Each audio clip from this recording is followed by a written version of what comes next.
Hello guys, and welcome back to my channel. In today's video I wanted to talk a little bit about starting a genealogy business or becoming a professional genealogist. I get asked a lot of these questions and I thought that it would be helpful to put together a video and hopefully answer some of them for any of you that are thinking about going into genealogy as a profession. Before I get started, please hit the subscribe button and ring the notification bell so that you are updated of all of my future uploads, and it really helps out my channel when you do. Okay, so let's dive in now. Kindred Genealogy is actually my second attempt at a genealogy business. I thought I would go through what I did in the first attempt and some of the mistakes that I made, and hopefully it'll help you avoid some of those pitfalls. Just to tell you up front, I'm not an expert in sort of business or anything. I've never done any kind of business training, or I don't have any qualifications in that field. Everything is just what I've learned myself, and I've been running Kindred Genealogy for 2 years now, and once again there's going to be people who've been doing it for far longer and probably have way more experience than me, but I also know that it's something that a lot of people are curious about, so I thought I would just share what I know or what I've learned, and hopefully it'll help you sort of avoid some of the mistakes that I made and some of the things that I wish that I'd known when I was getting started. So my first attempt I did several years ago, and I didn't really do a whole lot of homework beforehand. So when I started it up, I created a website and I thought the website was pretty good. It just basically listed out my services, and I also had a blog on it where I put some genealogy related articles.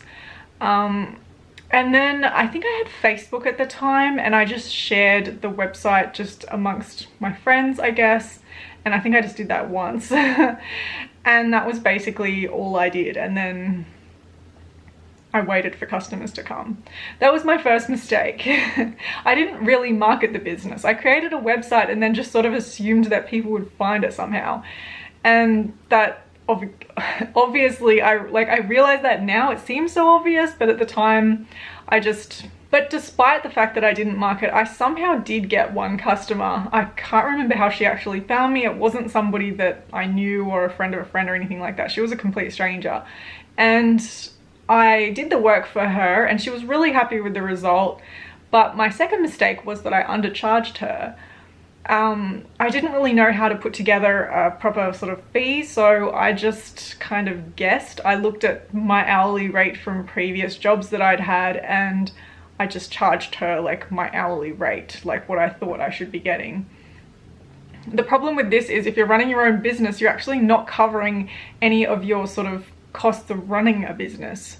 And despite genealogy, maybe, you know, you don't think you've got to buy a lot of stock or pay necessarily for an office space or anything like that, there are still running costs, and those costs do have to be covered if you're going to have a sustainable kind of business.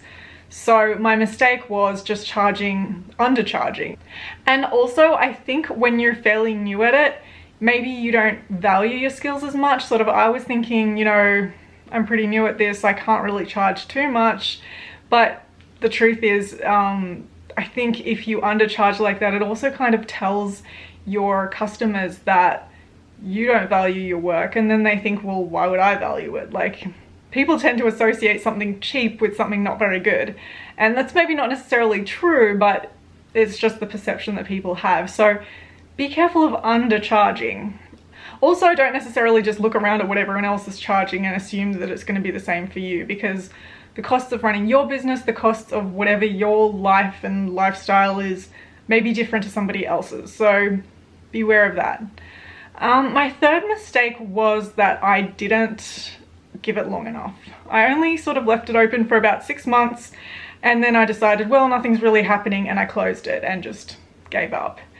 And 6 months really wasn't long enough to establish a business. I've been doing Kindred Genealogy for 2 years and I still feel like I'm only just kind of getting started. There's just so much to do, and there's constantly sort of building it, and 6 months just was not enough. So those are the three kind of main mistakes that I made with my first attempt.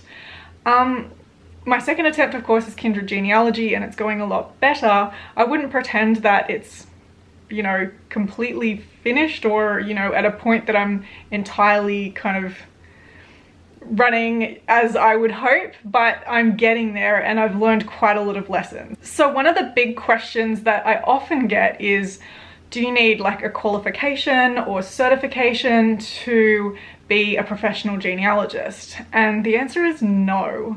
So there are qualifications and certifications that you can get, but no, you don't need to have them. You don't have to. People are going to look at this one differently though, and some people will think that it is really important to get those qualifications or certifications, and other people will think it really doesn't matter that much. I kind of see it like any other kind of professional person. So let's say that you went to a hairdresser and you go to the hairdresser because they've been to hairdressing school, they've got their qualification, and you know, hopefully they'll cut your hair well. But it's not a guarantee. You can still walk away with a haircut that you're not happy with. Just as easily you could go to your friend who has no qualification and they might cut your hair and you might be really happy with it.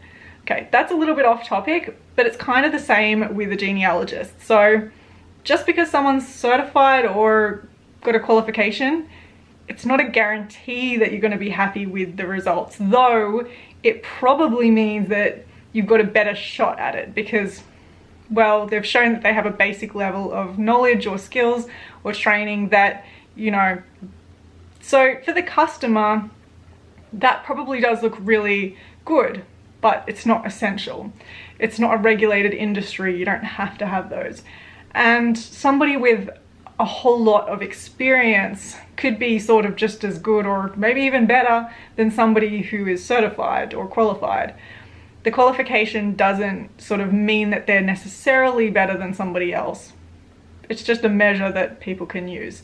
So my answer to that one is it's totally up to you whether you feel that the qualification or the certification would make you sort of more successful, or if you'd feel more confident, or you think your clients would feel more confident. It's totally up to you. Personally, I don't have any certification, and my qualifications are more in history, not necessarily genealogy, but I use my history skills all the time when I'm sort of doing genealogy. So it's definitely useful to have the skills that help you, but yeah, it's not a hard and fast rule. It's up to you. What I would suggest, whether or not you get any kind of certification, is that it is really useful to try to specialize. So pick an area, or, you know, it might be a type of record collection, or it might be a geographical area, or a historical period, or something, but make yourself kind of an expert in that. So you might be, try to be abreast of all things, try to be good at everything, but try to really specialize in one area as well, because if you can be really great at least one thing, then at least you can become maybe the go-to person for that. So it's just kind of about what you can bring to the table for your customer. Like, you know, why should they come to you? What can you offer them? And from here, I'm just gonna say, I think it's really important to have a business plan. I know it's super boring to put together a business plan.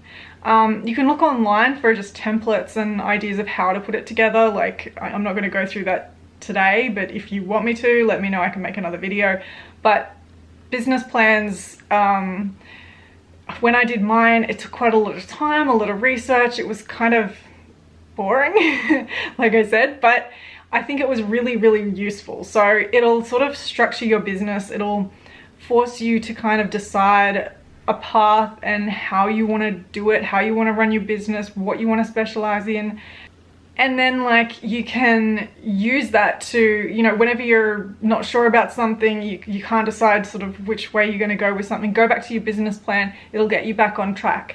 You can also update your business plan over time, so you might actually make changes to it if you change things, but it's just a really good sort of way to be concise and just stay on the path that you decide. Okay, expenses. So obviously, you know, you don't have to have like a retail space or anything. You can work from home if you want to. So there's one overhead that's gone, and it's not like you need a lot of stock or anything like that. So you think, well, it can't be that much of a startup cost. The things you have to remember are an ABN if you're Australian, or presumably there's an equivalent overseas. It's like a business number. It's used for tax purposes, and registering your business name as well. It's not very expensive, but you should do it because, you know, you don't want anyone else using your business name or anything like that. Also, you're probably going to want a website, so you're going to want to pay for the domain name and hosting. So with, you know, you'll need a hosting kind of company, and you'll probably also want sort of something for your website. So it might be WordPress, or personally I switched to Squarespace because I found it a lot easier to use, but a lot of people find WordPress easy too. Or you may actually want to, if you really don't feel comfortable building a website yourself, you might want to pay someone else to do it, which is quite expensive too. So consider website costs. You don't absolutely have to have a website, but I feel like nowadays, if you don't have a website, it's sort of, for a business, I feel like businesses these days kind of need a web presence. I would also recommend, this isn't an expense, but having social media platforms, so you don't have to use all of them all the time. And even if you don't like social media, just try to have like at least 1 or 2 that you're kind of active on, because it gets a lot of engagement, and I've had a lot of people contact me through my social media channels.